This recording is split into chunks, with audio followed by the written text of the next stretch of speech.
Welcome to The Grow Show, powered by Steel. The Grow Show is brought to you by Marty Grunder's Grow Group, where we specialize in teaching landscaping companies how to clarify their platform, grow their people, build their processes, and realize profits.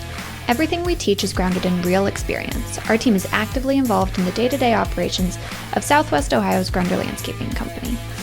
New episodes of The Grow Show are released weekly on Wednesdays. Remember to subscribe so you never miss an episode. Now, here's your host, Marty Grunder.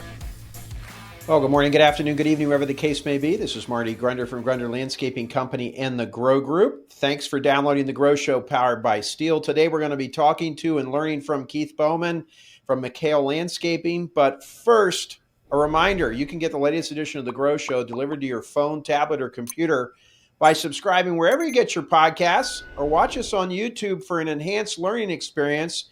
The Grow Show is the greatest thing since the NALP Grow Group field trip.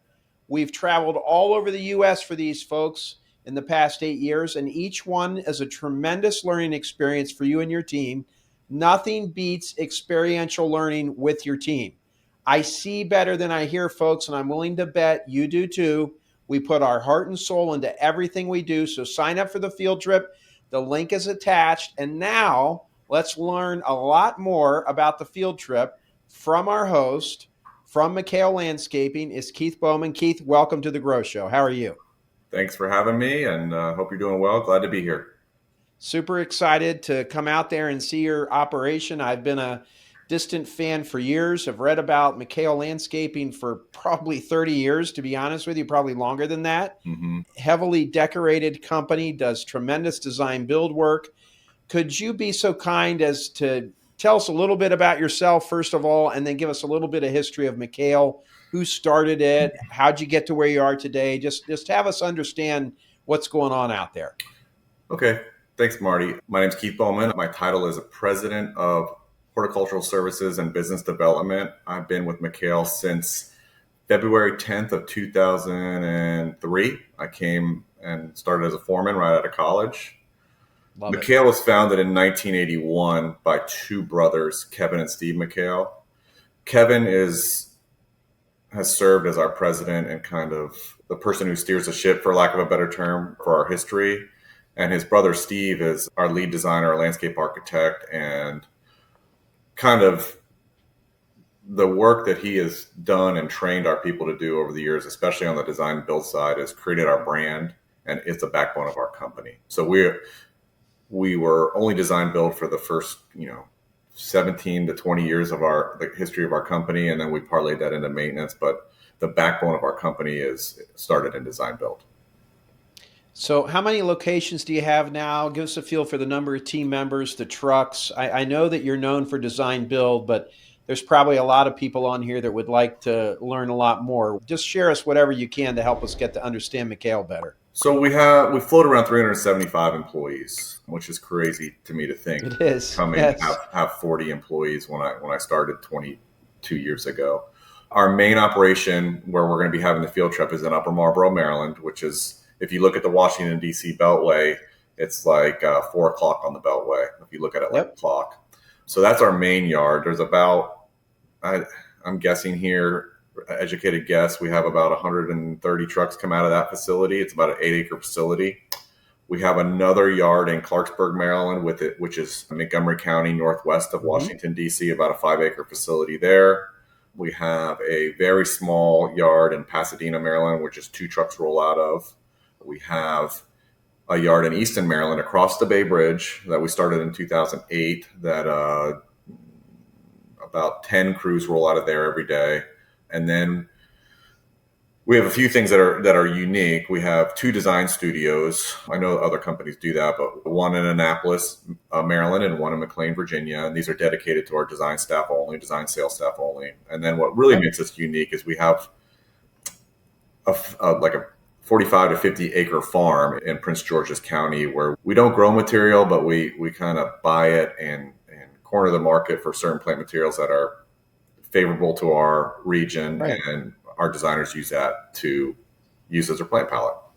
Well, I'm a plant geek, so tell us a couple of your favorite plants. When you say you've got some unique plants out there, what would we see if we were out there? I know we're not going to go out there, but just tell me a little bit about the plants. Well, we will have pictures of the farm, but we have like I'm not going to say basic, but we have your foundation plantings that you need on every job. Your Green Mountain boxwoods, your Green Velvet boxwoods. We have a lot of green giant arborvitaes. We have Okay. a lot of Probably some Taxus densiformis and yep. things like that. Yep. We have a lot of crepe myrtles, no Yep. perennials, with just shrubs and trees. We have a lot of deciduous trees, maples, pin oaks, just a crazy amount of plant material out there. We have a whole staff devoted to taking care of it. So $46 million worth of residential design build work. Incredible. I guess, what's your competitive advantage? Tell us a little bit about why people pick McHale over other options in the marketplace. I believe our competitive advantage is our people and just empowering people. Like I look at my career, like many people in the landscape industry have that entrepreneurial itch, which I had myself too. Many people at McHale had that itch, but the McHale's and our executive team have given people the ability to kind of go out and make mistakes.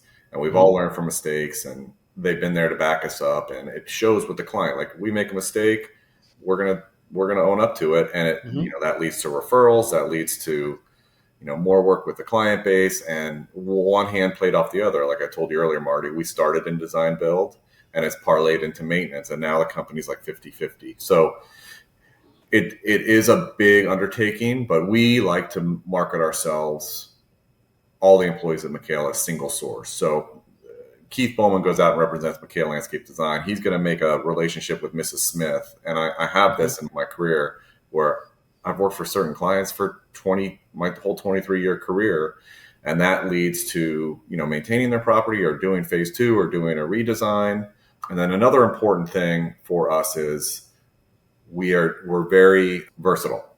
So we have horticulturalists, we have landscape professionals, guys that do the grading and the groundwork and the stonework. We have masons, we have carpenters, and then we have the designers to kind of rally us all together, and we can build what they imagine. Keith, as I'm listening to you, is it fair to say that one of your secrets to your success is that all of the people that represent your company and sell work almost kind of have a little business within the business? Is that exactly? If you look at McHale's a bunch of little businesses stacked up on top of each other. Right. So our design salespeople, they have a team, and their objective is to, on the design side, to design it, to go out and show the client their vision and sell it, and then produce it. So I think for everyone, no, go ahead. It's not just kind of a lot of companies separate design, sales, and operations. Right. We kind of have it married together. Right. And I think when we think about it, I know myself, I'm trying to find a little handyman for my house. You can't find anybody. I have a Toyota pickup truck. The Toyota dealership, Keith, around the corner, it's literally 2 miles from our shop. We don't even want to go there anymore. That's how bad they are. And bad service is everywhere. And I see people, they scoff, oh, it's a big company, I wouldn't get service. But I know you get service out of McHale because I know you don't grow. How are you finding $46 million worth of work? Is it a lot of referrals? Is it networking? Is it outreach?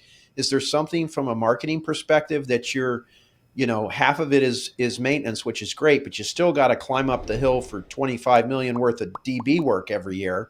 How are you doing that? And maintenance would not be as big as it is if it wasn't for, built off the tails of DB. So yes, right. I think you make a great point, right? So what we kind of tell our people is customer service doesn't add overhead. If you want to build up your team's customer service, you're not adding a truck payment. You're not adding. Oh my gosh, that is so. I hope everyone. I got to interrupt you here. You got to listen to that again. Customer service is not overhead, ladies and gentlemen that are listening to us today on the Grow Show, powered by Steel. That is great. Carry on. Love it. So our philosophy is a really high level of customer service, right? So you're frustrated by the Toyota dealership, right? Right. Our clients will get frustrated with us sometimes, the pace of business or whatever, but we want to own our problems. We want people to have a direct line to their account representative or salesperson's cell phone. The product is important, and we do a really good job with, our projects are amazing. But we're showing pictures of some of them right now that we've bled in here. If you're watching us on YouTube, and I could look at your website all day long. It's like looking at a botanical garden. I mean, Yeah. tremendous projects, We mind-boggling. really appreciate that. But Yeah, on top of that, the great work and be able to do the complicated projects, we're firm believers that our high level of customer service gets us referrals, because especially when you're dealing with clients of, high wealth or high pressure jobs, they're measuring value as opposed to right, dollars. So right. we actually have clients that'll call us and say, hey, I need to get my driveway sealed, or can you find someone to get my windows cleaned? Or we want to build that relationship, and we don't want to do everything and be everything for everyone, but it kind of goes that way, that And then they do can you rely get their on us. driveway sealed and get their windows cleaned, or you have referrals? You have a concierge service? Tell me how you're doing that. It depends on the client. It depends on the Yeah, client. Some clients we'll find someone and we'll subcontract it out. But other clients, that it just depends on the situation. We'll say, call Tom down the street. He seals driveways, or just right. we want to be the first call. But that's what, I remember years ago, Keith, and I'm a lot older than you, but one of the things that was ingrained in me when I learned service from studying other companies and read books was you don't have to be able to do the work, but you should be able to give your client an answer, or you should be able to help them, or you should at least be able to show them by your actions that you care. To just say, nope, we don't do that. They might run into a landscaper that does do that, or Yep. they might run into a landscaper that wants to go to the trouble to find him someone. So I think you're absolutely right about that. You should also be able to say, I don't have an answer to that right now, but I'm going to follow up with you. I'll get Yeah. you an answer. But Yes, exactly. you're exactly right. And business 101 says you don't want to do too many things. You don't want to take it away from what you're good at. If you're good at planting flowers, you want to do that all the time where your margins are. But you also want to retain your client. Going out to find new customers can be expensive. Right. It's like people in marketing look at marketing as an investment, but oftentimes people in accounting look at marketing as an expense. It I depends see. on Yeah. how you get your client. So if Marty, if you look at our advertising, we do a lot of advertising in high-end publications, and we use Okay. our awards to kind of drive our marketing. But Right. a lot of our marketing is driven by our employees' Okay. network of clients or network of And other and professionals. are you making them get involved in the arts? Are you getting them involved in the Humane Society things? What do you, when you say it's their network, like what are you asking from your team to do to help with that? Well, we encourage our people that are client facing to interface with arborists, or irrigation companies, or architects, or people who need work. I see. But Yep. also, we do some charity work. We'll give some free designs away. Not free. We'll let someone auction off a design at Right. a school fundraiser or something like that. Right. And it kind of plays off each other. Engineers is a good Right. Well, lead source for us. no, you're preaching to the choir here, because one of the things we teach here is this concept that every salesperson, every day they prospect, every day they nurture, every day they close, every day they look for two kinds of people that could do business with you. But Keith, I have found what is just as important as finding people that can do business with you is finding people that can do business with you. You might find a mortgage banker in Maryland that has unbelievable contacts for new senators or new politicians or a new company coming to the DC Beltway, and they need somebody they can count on. And Yeah. that, again, it gets back to what you and I were just talking about, that if a mortgage broker, okay, they don't do landscaping, but if they refer McHale, and McHale always comes through and it makes them look good, everybody listening to and watching the Grow Show today knows how that feels when you want to refer someone that you know is going to make you look good, right? Yeah, you're speaking my language. You never Yeah, know. you don't. You never know the person that you're meeting with, if they're the network that they have, if they're a connector, and if you go out and do a good job for them, if they're gonna refer people to you. Yeah. It's a very important thing, and it's hard to train people. You have to experience it. You have to experience Well, the network. and that makes me think of the next question that I want to ask you. So you're not going to do this if you don't have good people. So find and keeping people. We have 250 companies in our peer groups now, Keith. It's the topic of discussion at every meeting, and it's a little strange to me because I've been doing this 41 years, and for the first, I'd say 15 years of my business, the challenge was not finding people to do the work. I always had a great pipeline. The challenge was finding people who want us to work for them. Now it's kind of, with COVID, it certainly was not finding the work. We had more work than we knew what to do with. It was a blessing for our industry, but finding people continues to be a challenge. I am trying to remove from my thoughts and my comments that people don't want to work today, because to me, in some ways, Keith, that's a little irrelevant saying that, because we're going to find the cream of the crop no matter what. We got to keep trying. So my question to you, without giving away maybe one of your proprietary secrets, what are you doing to find and keep people, and how are you pulling all this off? Because 375 people on a team, I mean, that's a lot of people to secure. Are you using the H-2B program? What are you doing to find and keep people?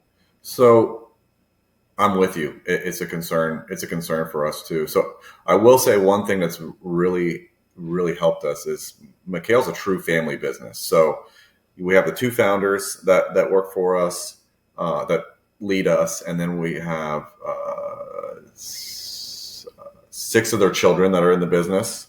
Oh my gosh, that's awesome. I did not realize that. But on top of that, which is, I love this statistic, we have 37 families that have 2 or more employees at the company that count on our company. I love it. And why is that a good thing? What has that done for you? I think that's the largest compliment our company can have. And it's, to me, it shows kind of what the McHale family and the management team has done to support our employees. So that's been a huge, huge thing for us. And then another thing that I find is important to keep and retain employees is doing your best to have a defined career path for them.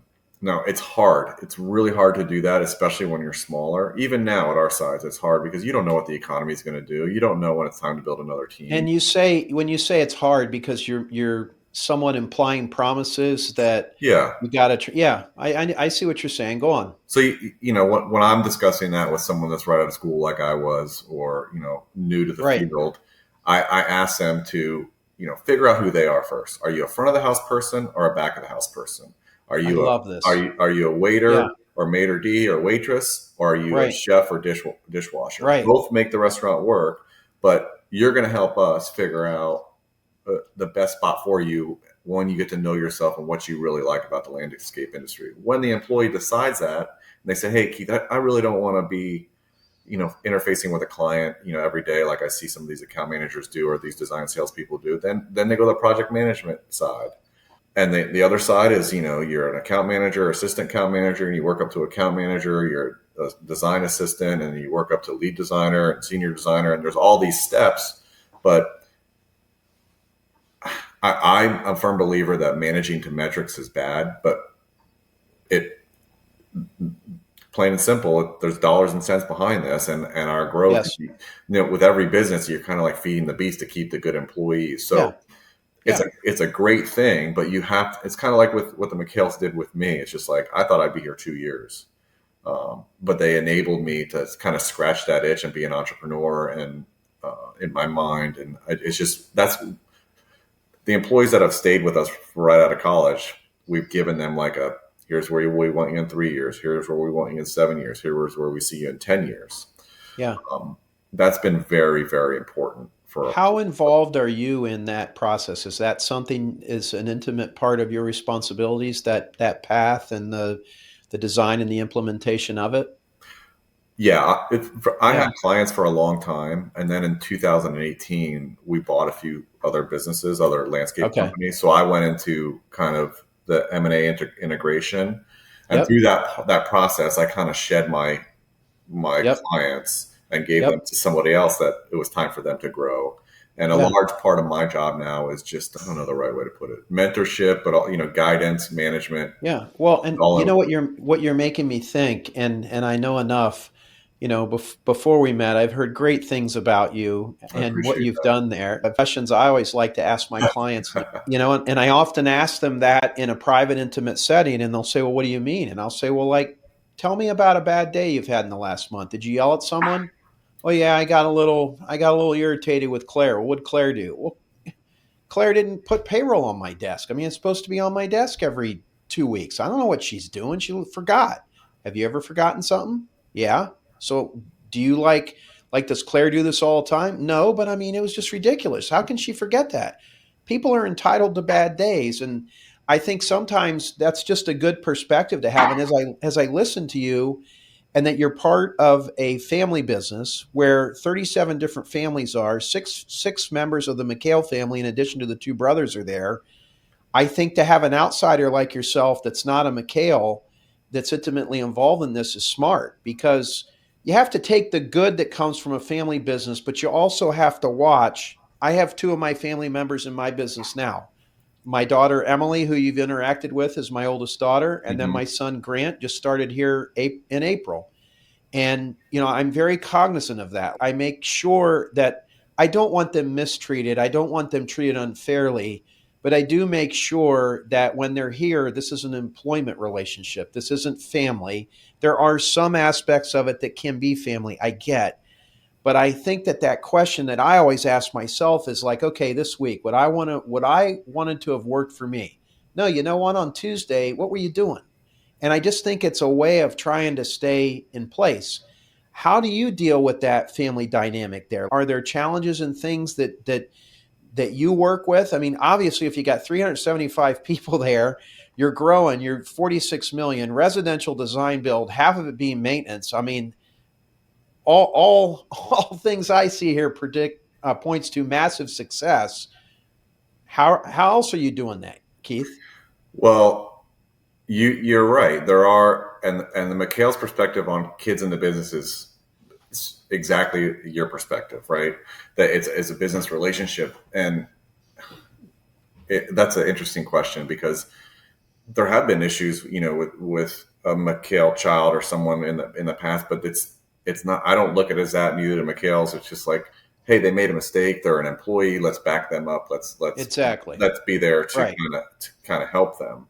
Is it different because their last name is McHale? Maybe in the beginning it was. That's a long time ago. But now it's like we're one group now. It's Yeah, just see, like, mine's the same thing. There's only yeah, three Grunders here, but it's the same thing. And that I want it to be that way. Like I would never want anyone to think people are going to think that my daughter and my son are here because they're a Grunder, and that is true. mhm. My son has only been here 2 months. He's already done some really nice things. He's not calling attention to himself by being late for work or not doing what he's supposed to do or so forth. My daughter Emily's been here almost 7 She's years. great. She's great. Well, thank you. Her work speaks for itself. So that, that helps a lot too. I think oftentimes, Keith, people are afraid to work with family, and I think if you do it right, it can be done. Yeah, You know, I think that's, most of the McHale kids, except for two, work on my team, and I consider them peers. We confide on each yeah, other, on a right, day-to-day basis on issues right, that we're having. And then on top of that, I've referred two of my very close friends to work at McHale. And yeah, people and always that say, says it all. you don't mix business with pleasure, but it's one of our executive team members was a really close college friend of mine, and it's a great Yeah, company. And I'm sure you feel the same way about your company well, too. yeah, Why would you not have good people? well, and the other thing I would tell you is that I'm, at age 57, my 41st year in business, I'm a lot better at doing this now than I was when I was 28. If I would have had to bring a family member in or a cousin or something like that. In fact, I did have a cousin that worked here that didn't work. I had to terminate him. So there's those things. I don't think I was mature enough, and I don't think I had the wisdom and the understanding. I had a lot of mentors that, I had one of my mentors, it was actually his son that helped me the most with this. And he said, the way I look at it, because he was from a family business, wildly successful family business, multi-billion dollar a year company. He said, the way I look at it is your last name should get you the interview, but you got to be able to get the job. And I always like that. Like I think that is what happened. So speaking of team, doing the kind of work you're doing, I know you have a lot that you self-perform, but I also imagine that you're leveraging a lot of subs, other partners in your success. Can you tell us a little bit about who else helps McHale work? Well, we have, as I told you earlier, we have a very versatile toolbox, right? So we have masons, we have carpenters, but we do rely on subs. We have preferred subs. We have a couple family-owned businesses they're masons that they help us out. They're actually helping us lay some brick on a project right now. We sub a lot of tree work just based on it's the liability and it's hard to find those people. And we sub irrigation and some lighting, but we do a lot of lighting in-house. So we've bounced back and forth about doing irrigation in-house, but it's, as you know, it's hard to find people that have expertise. I think that's the hardest thing to find. Yeah, exactly. And you want to do it at a high level. Yeah. So we've subbed things over the years that we have brought in-house. We brought in turf care in-house, which was a great decision for us. We have two really great turf care managers. But we do leverage our subs, and we watch how much subcontracting work we do, because with 375 employees, you have a lot of truck payments to make, and we have a certain percentage of work that we don't want to sub. But it all depends. In 2021, we had a production problem. We, as many landscape companies did coming out of COVID, we had a lot of work to do, and you probably needed the subs. We needed some subs. Yeah, I get it. This year we're still using subs, but it's not quite as much. But we value those relationships very, very much, and they're like an extension of our company. Yeah. The companies that we work with in the Grow Group, the ones that struggle the most with profitability, Keith, are the design build firms. There's so much margin for error when you bid a job. The residential has a lot less commonalities about it. We know it's tough.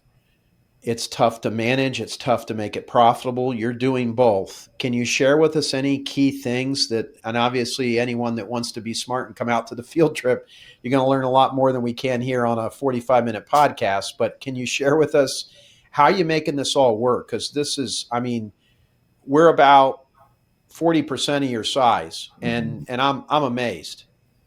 So the number one thing, and this is industry wide, this is how I feel about it and how, McHale team feels about it, especially on design build, is protect your pricing, right? Okay. How often are you, as a landscape professional, you go out and you give someone a job that's like, 5 days of humping dirt or, digging a pool out and they're like, oh, it's so expensive. But when an HVAC contractor or plumber comes in or whatever, and they give their pricing, it's like, oh, it's, it's a skilled trade, but there's a lot of work that goes into landscape design build. And there's a lot of things that go wrong. You're dealing with grading plans. You're dealing with house elevations. You're dealing with all the trades.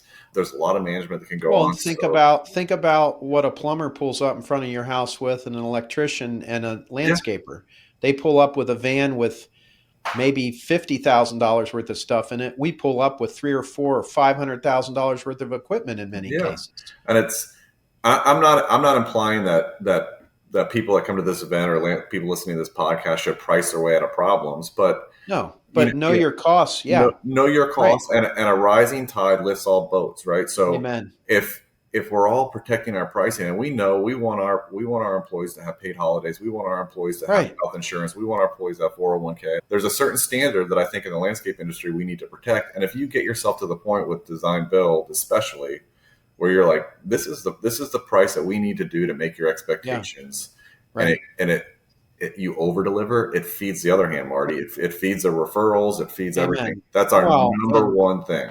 Yeah. And I know from the pictures that I've seen of your job sites and the videos I've seen, those are tough people you're working for. And, we get in those situations here where someone says, well, so-and-so can do the exact same maintenance that you did for me last year for 30% less. I have to go with them. And I will say, hey, Charlie, I'm sorry, but there's no way it's the same job. It is all about the man hours. We're not wasting time over there. Either they don't know how to bid work, or they're not going to put the hours in it. And the quality of your home, your maintenance, it's going to erode slowly. You're not going to see it overnight. Yep. Okay, because we got it in good shape now. But come July, August, if you look at some before after pictures, you're going to start to see what happens from not having those hours spent on those beds. Or call me back in 3 years. Right. Or having someone take a weed eater to your Hypericum ground cover versus having someone prune it. It's what do you want? Do you really want it to look good or not? So,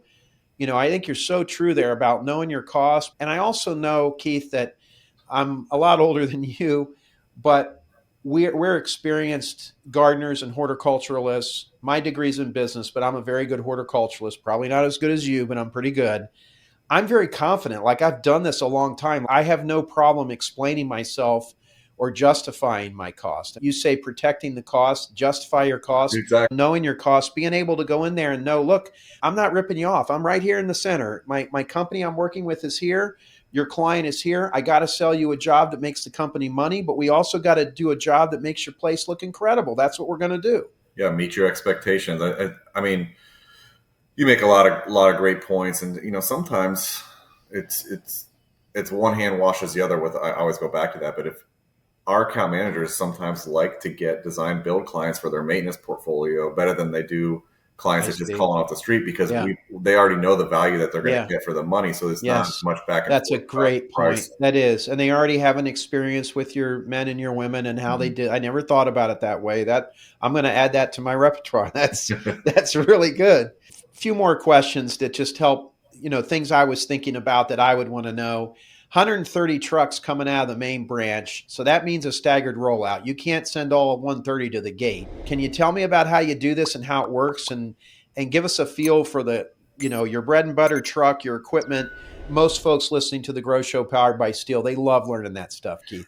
So the staggered start started in COVID because we were trying to keep everybody separate, and then I see. during Okay. that time we had a crazy amount of growth, so it made sense. So if you're familiar with the Washington D.C. area I market, am. there's a lot of traffic. Terrible. One of some of the worst in the country. Yeah, so we start at 6 a.m., 6:15 a.m. with our Northern Virginia guys that come out of Upper Marlboro, and they roll out. Then it comes in our DC and our Montgomery County crews, and it's all based on space. Like Emily saw our yard; it's 8 acres. It seems big, but there was no trucks in there. But No. when you're Yeah. in there Right. in the mornings, Yeah.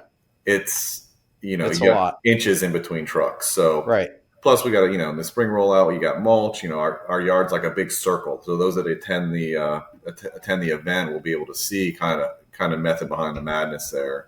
And there's not always 130 trucks there every day. Some of the people are direct report, but when the managers are there, there's a lot going on. So, and as you know, morning rollout, that first hour of the day is the most important time of the day. So Why? Why? just because, especially with the traffic that we're dealing with, right? You got, some of our Mhm. guys are sitting in the truck our guys and ladies are sitting in the Yeah. truck for an hour and a half till they get there. Terrible. Every Right. 15 minutes matters, right? There's more people on the roads. People are going back to work Hmm. now. Because that's an expectation for the client too. We don't want to be like some of these national brands that say, yeah, your technician will be there between 9 and 1 p.m. Right. We Right. if we want to give them a half hour when they're going to be Right. there. And we would rather give our crew members a bonus at the end of the year than sucking up that Yeah. money in morning rollout. Yeah. Oh, and your comments on how important the rollout is, I mean, it's spot on. It's the efficiency, it's the time with the folks, it's where your culture is defined, where you can pick up on some safety items, you learn a lot. I mean, there's just so much from a morning rollout. And one of the things I've learned, Keith, I've personally visited over 200 landscaping companies to Wow. work with them on their businesses or in our peer groups or whatever in the last 30 years. And I've come to understand and realize and believe that a smooth morning rollout is indicative of a very well run company. Like you don't practice a rollout. A smooth morning rollout means that everybody's working together, that procurement did a good job, that finance paid the bills, and we don't have to drive to 3 different vendors because we're on cash only at site one and we can't go there. And, all these things that go into a well run company. My friend retired as a manager from a very successful small chain of grocery stores here. It's Dorothy Lane Market. They've been ranked the number one independent grocer in the country several times in the last 30 years. And he said to me, we were over there to tour his place, and then he came over to see ours. And he said, gosh, he's like, I think I got it easier than you. And I said, well, why do you think you got it easier than me? He's like, well, when I manage the store here, he said, when I come in the morning, I can walk around, I can see everybody, I can literally look in all the freezers, basically get a real good handle on what's going on here in about 30 minutes of walking. Yeah. He's like, you can't do that with all your men and women here in the morning. You can, but you can't even make it around to all the job sites. And he said, so I would think this like morning rollout for you is really important. And I got to tell you, Keith, I never looked at it that way until he said that. And I kind of had an epiphany like, gosh, we got to really make sure that we are present for this rollout and that I need to be in here for sure. And I always have been, but I need to be in here saying hello and looking and reinforcing the positive that I see and making observations that I share with a manager, maybe something I saw I didn't like or something I saw that I did like. And so when you talk about a rollout, I just think there's so much to learn from watching that. Oh, just we've all had those days where you show up and you meet a crew to do a job and they don't have a ladder, or they don't Right. have an extension pruner, Right. And where you're at, that's a big problem because or it might be 2 or 3 hours before it gets there. yeah, or you're going to buy one because it's cheaper to right. go buy one than it is to run Yeah, back to the yard. right. Or, the worst is, not having a skid steer or mini excavator. We've kind of switched we have a whole operations staff now too. And we use the word operations different, but our operations team is we have a group of truck drivers, since we have such bad traffic that if you need a skid steer, you need this or that, they're running back and forth from the yards all day long just to kind of circumvent some of this. Because, if you're a landscape company, you don't have issues with, logistics. Every once in a while, you're doing something wrong. It's going to happen. Yeah. It's how you handle the problems that come up.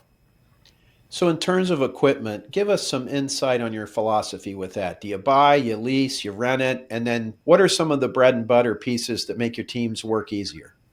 Well, we run a mixture of Ford and Chevy, the 350s or 3500s. We have a Peterbilt roll-off that we use to deliver machinery. We have a tractor trailer that gets our plant material. We have some cab-over Isuzus that are better for navigating the city. We use double axle cargo trailers for our mowing equipment because we've had issues with theft in the past, both in our yard and on the job. That we need to keep everything secure. Most of our skid steers and our mini excavators are Kubotas. Okay. We have some Bobcat Dingos that we run, and then 99% of our mowing equipment is either Exmark or Toro, and we've had really good success. Now, we did, Marty, probably from 2012 through 2018, we did lease mowing equipment. Okay. But we decided to go back. And why did you go back? A couple things, depreciation on taxes. Right. But also those years, we kind of had some instability in our operation, in our mechanics staff. We were just understaffed. So we weren't turning mowers over enough then. So we just decided, we'll force ourselves to do leasing. But, that has, we actually have a McHale who leads up our staff, Jake, and he's done a great job with it. So it makes more sense for us to buy now. Not to say that leasing is a bad option. It just at that point in time for us, it worked. It's funny you say that because we just went through all that. We had to add, I think, 20 more mowers this year for our growth, and we looked at leasing and we ended up buying them. The same thing. We just didn't see where it made sense. So we run, most crews have a 1.0 turn, 148-inch, 136-inch walk behind and push mowers. But on our Eastern Shore branch, they're mowing huge estates. So the equipment's a lot bigger. And then our philosophy on renting is, we have like one stump grinder, one chipper, the basics, but we will rent equipment and we'll put it into the jobs. So we'll rent like Zoom booms, things like that. But I would say we're not going to buy it unless it's out on a job. Yeah, right. Right, exactly. You're very careful. Yeah. You mentioned that you have issues with theft. What are you doing to prevent that? And how are you setting your crews up for success in that area? Unfortunately, we just have to be diligent, when they're on the job site about there's just a band of guys going around just stealing stuff. So unbelievable. If the guys are working in the back of the house, they have to have everything locked up in their trailer in the front. We put the hockey puck locks on. We're thinking about putting cameras in the trucks just to circumvent that issue. Yep. So it's just daily reminders, not daily, but monthly reminders to the crews like, hey, lock your stuff up. And this is extremely critical during COVID, where if you got a mower stolen, you weren't getting one for a couple months. Good point. In our yard, our yard's under surveillance all the time. Both of our yards are under a lock and key, and everything is taken out of the trucks, and small stuff that can walk off is put into lockers that show everybody that comes to the event in September. Yeah, boy, that's just tough. I know you mentioned a few more questions here with Keith Bowman from McHale, the host of our NALP field trip this year. Excited to go there.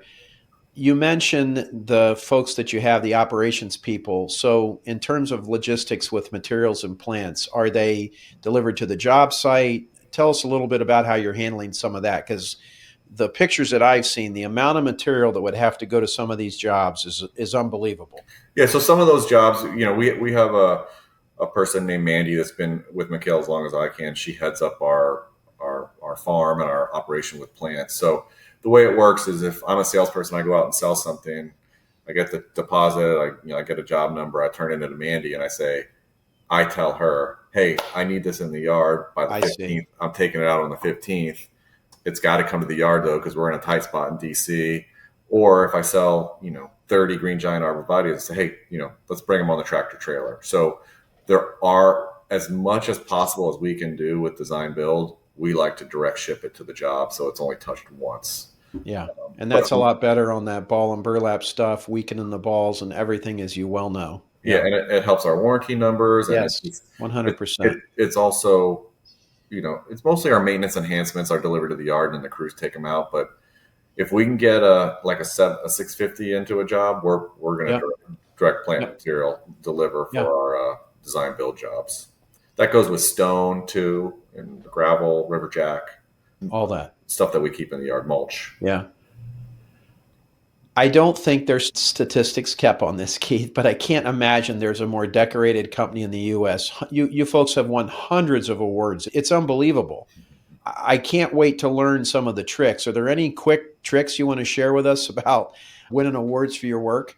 Well, that's a great credit to Kev McHale. He's always pushed us, and it's been a great marketing endeavor for us. But it's also, we kind of put ourselves out there. We put our work out there to be judged by other peers and getting involved in other associations. And that's a great compliment, Marty. I appreciate that. We take great pride in our work. So I would say the advice is, making money is important.